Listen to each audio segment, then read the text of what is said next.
When you stop listening to it, you really ignore it. There's not much point nagging anymore. She stops. You know that sometimes people actually, these days, sometimes the husbands have to go overseas or the wives have to go to see their parents.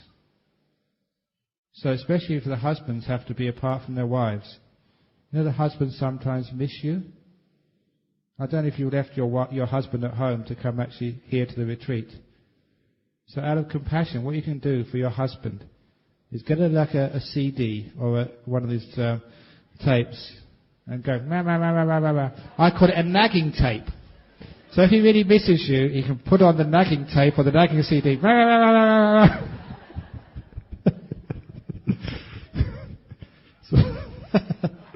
So you never get lonely while you're away.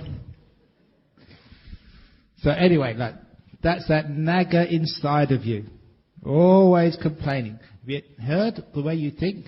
It's always, you're not good enough, try harder, watch your breath more, don't be so lazy, sit longer, sit straight, don't go sleepy, get up earlier, don't think in this. Nag, nag, nag, nag, nag, nag, nag, nag.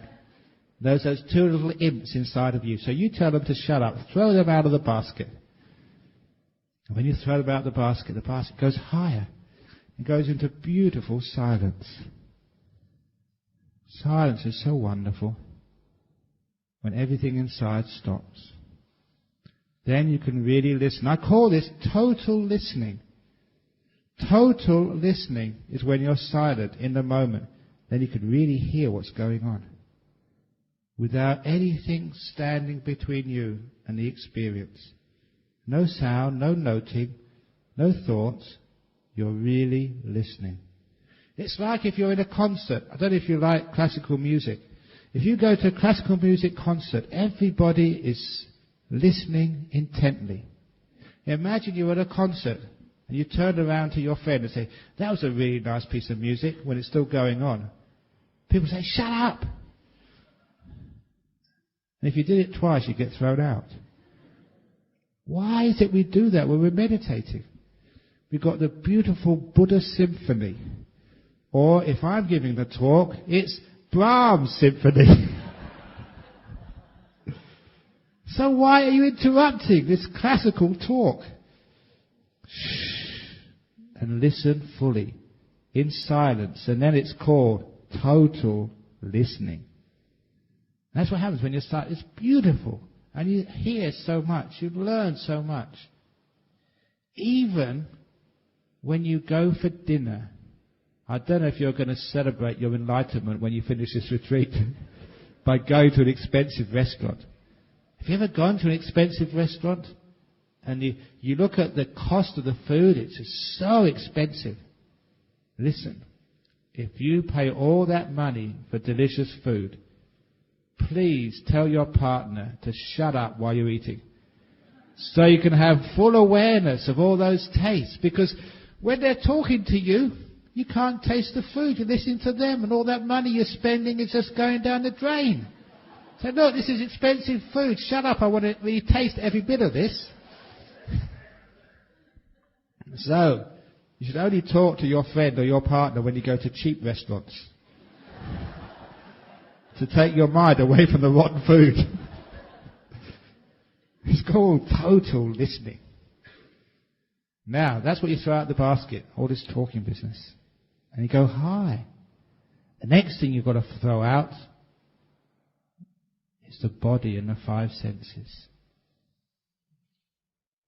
It's as if you're in this basket, you've thrown away almost everything. You look around that basket, what else can I throw out? To go higher. And you realize, I've got to throw out the basket. Your body and your senses. Many of you, I look at you, are very old. You are basket cases.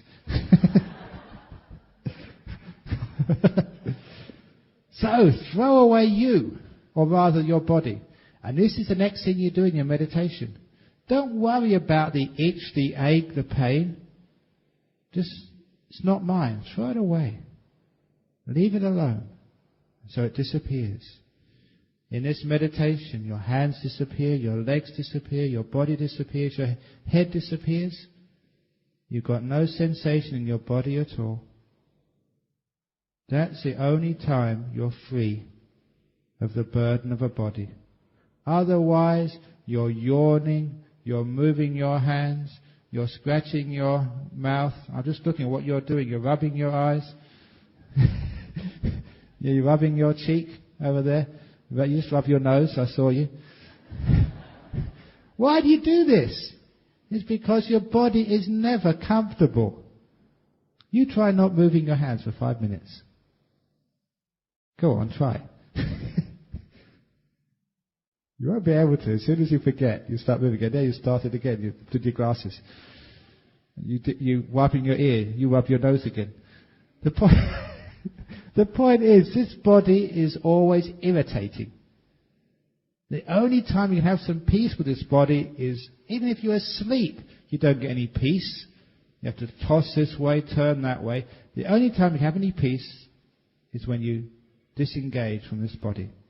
In meditation, the body disappears. Oh, that's so nice. That's why you can actually see, like monks or meditators, sitting absolutely still for hours. Some years ago, we took a video of this monk meditating. And what we did, we put it on fast forward. It's really good, because if there's any movement in the body, it really shows up on fast forward. And this was very impressive. On fast forward, that monk was as still as if it was on pause. He wasn't moving at all. That's impressive. Now what actually that means, how can you do that? He wasn't holding his body still. He let it go and it was still all by itself. And that is so pleasant not to have to worry about this body. That's the next thing. You go very high. What's the last thing you let go of? You've thrown away the basket. You're hanging on to the balloon. How can you go higher? You understand the last thing you have to let go of in meditation is you. You've got to throw you out. And once you throw you out, then the balloon goes all the way to Nibbana. Anatta. That's when your mind starts to disappear. First of all, your will, your intention, your doing, that's the next thing you throw out. You don't do anything. You give up control completely. And that's when you go very high in meditation. That's what you let go of. That's what you throw away. I'll talk about that later in my talk on anatta, coming soon. But the next way of letting go is called freedom. Do you want to be free? Isn't the Dhamma a taste of freedom? But people don't know what freedom is. The way I understood what freedom is and how I explain it to people is one of my famous stories, which you've probably heard, but I'm going to tell it again anyway. One of my monks was teaching in a high security jail. As he was teaching in that jail, he became very friendly with the prisoners. So one day the prisoners asked him to stay. They gave him some tea. And when they were talking informally, they asked him, what is it like in your monastery in Australia? We have to get up 4 o'clock in the morning, but it's voluntary. It's optional. You can always get up earlier if you want to, said the monk. Most of the time we don't have any breakfast, he said. Only if we have to work really hard.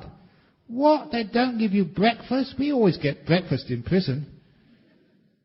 And we don't have to work that hard. Sometimes we have to work mixing concrete and building, and it's so hard work. And then we get our one meal of the day. Only one meal? And it's all mixed together in the same bowl. So we do. We get ice cream on top of spaghetti. We get custard on curry. That's disgusting, they said. Even in prison, they give you separate plates.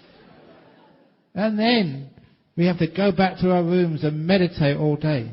Can you watch the TV? No TV. Any radio? No radio. CD player? No. Any sex? Absolutely not. Sports? No. That's terrible. Then what do you do? Do you have a dinner in the evening? Maybe a cup of tea and one piece of cheese? That's all they give you? You get a 3-course meal in the evening. Then what do you do? Then you sit on the hard floor meditating, watching your breath all night until you go to sleep on the floor.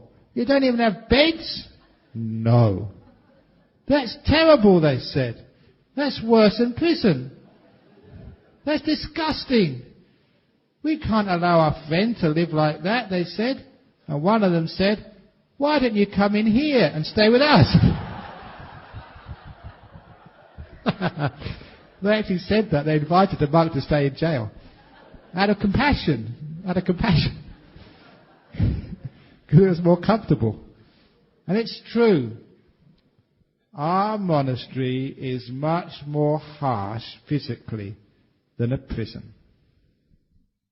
I think even probably in Malaysia, I'm not sure whether, I think you still get 3 meals a day in prison, do you?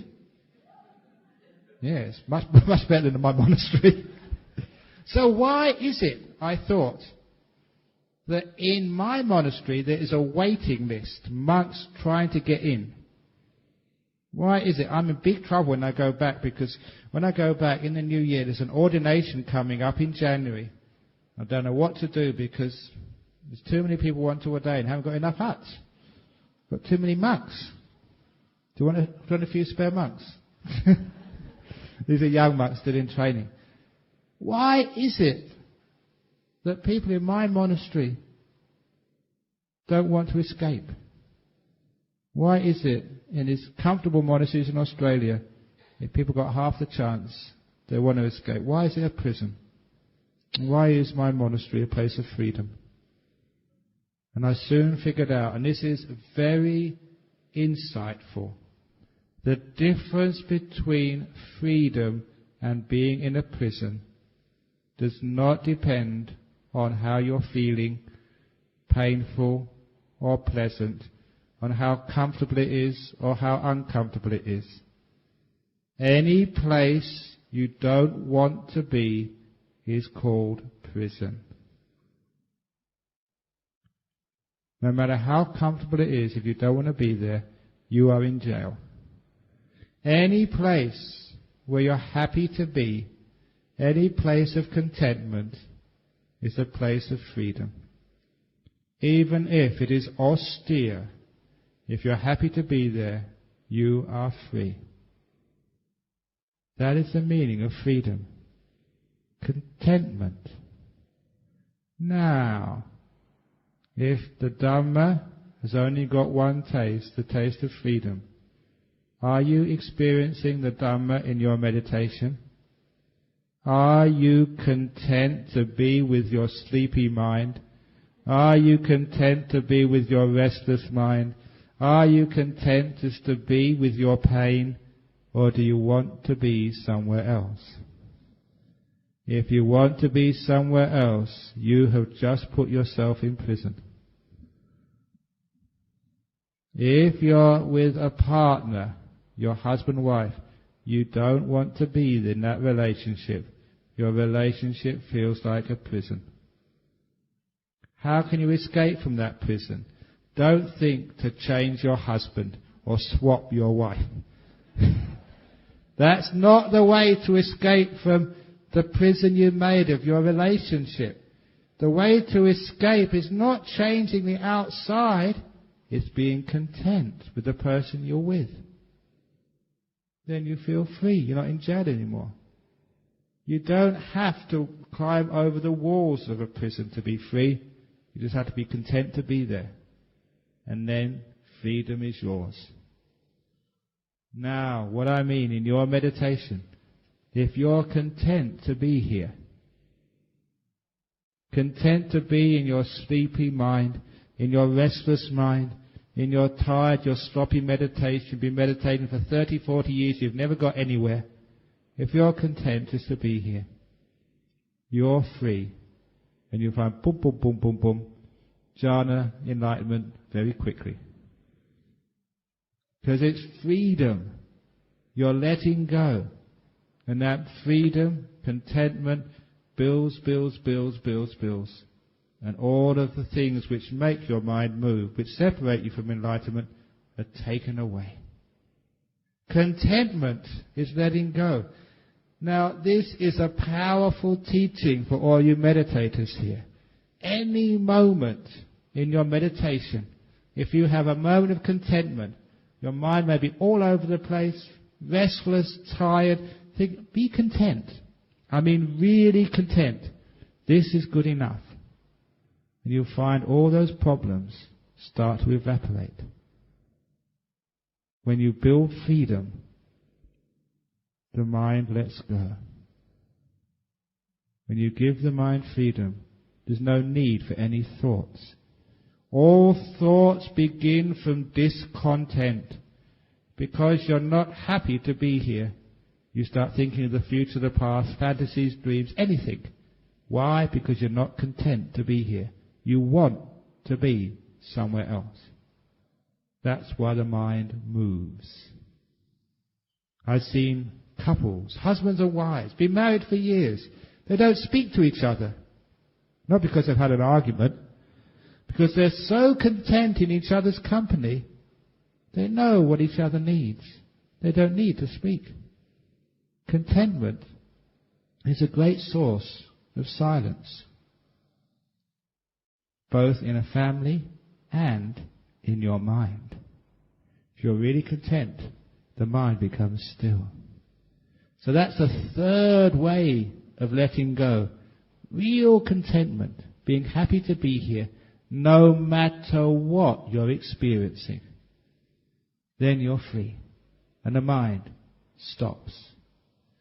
And the last way of letting go is non-attachment, which what I say is like having a Teflon mind. Nothing sticks to it. Someone coughs next to you, as soon as the cough disappears, there's no residue left at all. Usually what happens in meditation retreats, the person next to you coughs, and so I'm going to tell them off when I next speak to this person. I was just about to get enlightened and they coughed, they spoiled it all. So, a Teflon mind means as soon as the disturbance is finished, there's nothing left in the mind. Nothing echoes. The past never echoes in the present. Nothing sticks to your mind. When nothing sticks to your mind, there's no past. You're free of so much. Everything disappears. It slips off your mind until there's nothing left. So those are the 4 ways of letting go. Well, those 4 ways again is giving, expecting nothing back in return. You give to your meditation. You give to this moment. Don't expect anything at all. You throw away whatever you can. Any attachment, anything which is clinging to you, you see it, you throw it away. Throw away time, throw away thought. There's 2 little imps inside you having this stupid conversation. Throw away, what else? Body. Don't concern about your body. Throw away your mind. The whole lot. Check it away. Then you go, hi. Be content. This is good enough. That's actually a mantra which some of the monks use. This is good enough. This is good enough. This is good enough. You are good enough. This retreat is good enough. Your mind is good enough. Your meditation is good enough. There's no more craving left. This is good enough. When you start that technique, your mind gets more and more peaceful, more and more still, more and more bright, more and more brilliant. Nimittas come up. Nimitta comes up. This is good enough. It will become brighter. Non-attachment, non-grasping. This is good enough. Contentment. Well, lastly, having a mind which is a Teflon mind. Nothing sticks. Even what I said now, you don't remember. Nothing sticks. Why are you putting more junk in your mind? I'm telling you to empty out. After a talk, if you put your head down, Get all that stuff out. So you're free. It's just the underlying things which I've said this evening. That's what's most important. You're supposed to be out 2 types of meditation. Those of you who are still confused about samatha vipassana, are they the same? Are they different? This is the usual simile I give. 2 people walking up a mountain. One is walking up the mountain to see the view. You get a great view from on top of the mountain. The second person is walking up the mountain for the peace and quiet. Because on the top of the mountain it's a long way away from the traffic, from the city. They're going up there for the peace. One's going up for the view, the other one's going up for the peace. Just like in meditation, some people think they're going to meditate for the insight, the view. Some people think they're going up there for the calm, the peace. But the person who's going up there for the view, when they go up to the top of the mountain, they'll experience the peace. The person who's going up there for the peace, when they go to the top of the mountain, they'll see the view. Because on top of the mountain, the peace and the view exist side by side. You can't separate them. In the same way, a person who thinks they're doing vipassana or insight, they'll get calm. The person who thinks they're just doing calm, they'll get insight. The 2 always go together. And I can always quote the Anapanasati Sutta. It's part of the Satipatthana Sutta, the Mahasatipatthana. In the Anapanasati Sutta, the Buddha said, if you fulfill the meditation on the breath, you fulfill the 4 Satipatthanas. You say, if you do Anapanasati, do breath meditation, that is Satipatthana. Calm is insight. Insight is calm. And that makes it so wonderful. We don't have to argue which is the better, calm or insight. I'm a calm meditator. Well, that's what I'm an insight meditator. Well, I'm a calm. They're the same. So you can be friends. Which is important. It's actually, someone might emphasize calm, but they do insight. They might emphasize insight, but they do calm. I've been around long enough to see that. That's why I respect all methods of meditation. So if you want to do insight meditation in this retreat, fine. Because I know you're doing calm. If you don't want to do calm meditation on this retreat, fine. I know you're doing insight. They're the same. But the point is, the underlying letting go, contentment, peace, seeing things as they truly are, this is what the meditation is all about. And this is what leads you into the deep seeing, the peace, the bliss, which is the goal of this meditation retreat. So, there we go. The 2 types of meditation, battling or making peace. Which one do you want to do? Are you a soldier or are you a Buddhist? Okay, any questions? Questions or comments on this evening's talk or anything else? Oh my God, I told the story yesterday. If you want to be intelligent in your next life, you better ask a question quick. Because death, you don't know when you're going to die. Death can happen any time. So you better ask a question quickly, some of you. Any comments or questions about the talk, about anything else? My goodness. You must be so enlightened. So, yes, we have a question. Thank you. Oh, yes. Oh, my favourite questioner. Yes, that's me.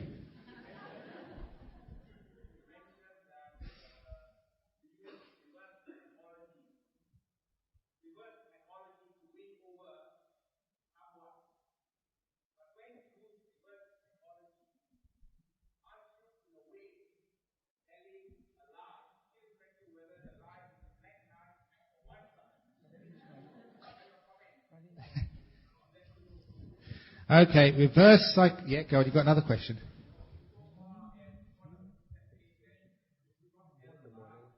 Yeah. You got me there. No, because it's not really a lie, because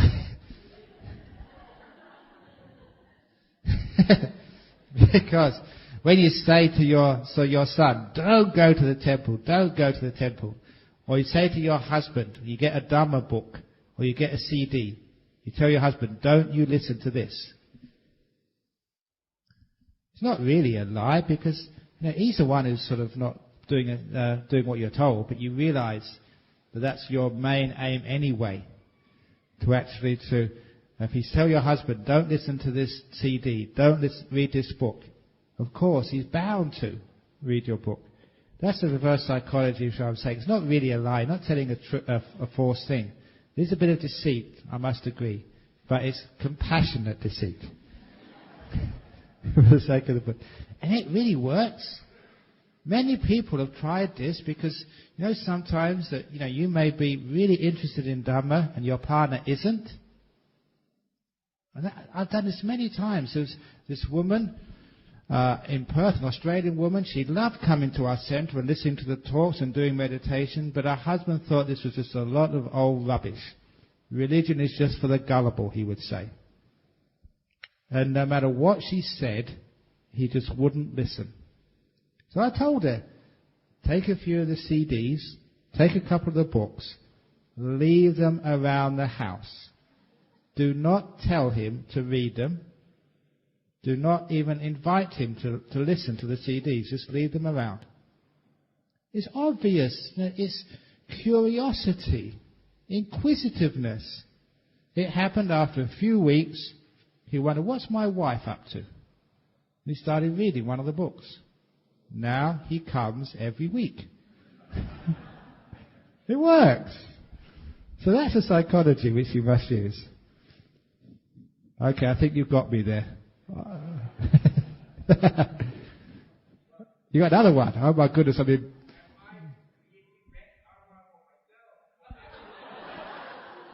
Now you see, that's my reverse psychology work with you. I said you got me. I didn't really mean it, but I made you feel guilty. It worked. Ha ha ha.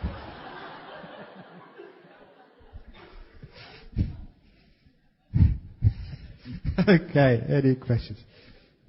Monks are very sneaky, be careful.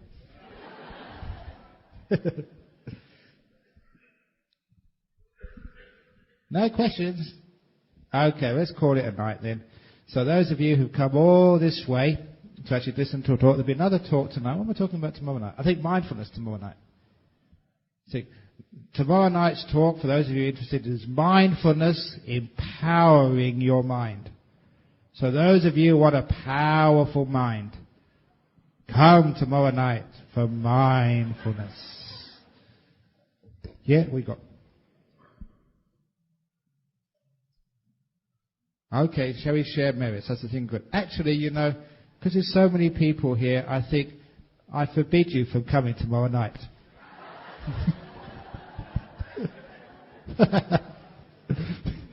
The trouble with reverse psychology, when you tell everybody what it means, it doesn't work anymore. Okay, let's do a sharing of merit. This is for all beings, the devas, relations, everybody else. We do the idang me. Idang me nyatinang hotu sukhita hontu yatayo. Idang me nyatinang hotu sukhita hontu yatayo.